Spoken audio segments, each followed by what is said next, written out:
ছোট পর্দার প্রিয় মুখ ফারহান আহমেদ জোবান। তার হাসি, তার অভিনয়ের আবেগ, তার চোখের ভাষা সবই যেন দর্শকদের মুগ্ধ করে এসেছে বছরের পর বছর। কিন্তু এই সাফল্যের পেছনে যে রয়েছে এক নীরব যুদ্ধ, তা হয়তো আমরা অনেকে জানি না। শনিবার রাতে নিজের ফেসবুক হ্যান্ডেলে একটি আবেগ ভরা পোস্টে নিজের দীর্ঘমেয়াদী অসুস্থতা মাইগ্রেনের কথা প্রকাশ করেন তিনি লিখেন, আমার মাইগ্রেন আছে, আমার সঙ্গে ভালো ব্যবহার করুন, আমরা ভালো থাকি বা কয়দিন। এই বাক্যে যেন লুকিয়ে আছে হাজারো নিঃশব্দ কান্না, সেসব রাতের কথা যেগুলো কেটেছে নিঃসঙ্গতায়, তীব্র মাথা ব্যথার সঙ্গে যুদ্ধ করে। তিনি বলেন, বেশি গরম পড়লে মাথা ব্যথা করে, বেশি শীতেও একই অবস্থা।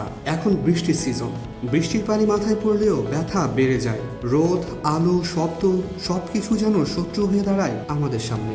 নিজের এই অসুখ নিয়ে সমাজের দৃষ্টিভঙ্গির পরিবর্তন চান জোবান। তিনি বলেন, যাদের মাইগ্রেন আছে তাদের একটু স্পেশাল কেয়ার করা উচিত। আমাদের জীবনে কিন্তু শান্তি খুব কম থাকে।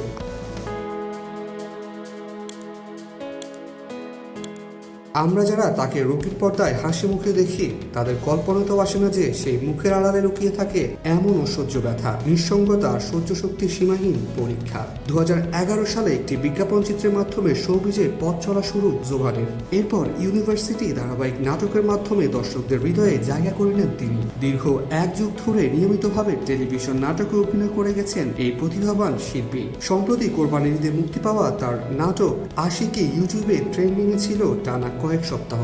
নাটকটিতে তার সহশিল্পী ছিলেন নাজনীন নাহার নিহা।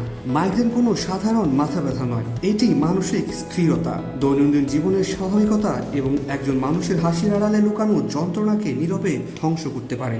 আমরা যদি পাশে দাঁড়াতে পারি, যদি একটু বুঝে নিতে পারি, তবে হয়তো কারো জীবন কিছুটা হলেও হালকা হয়।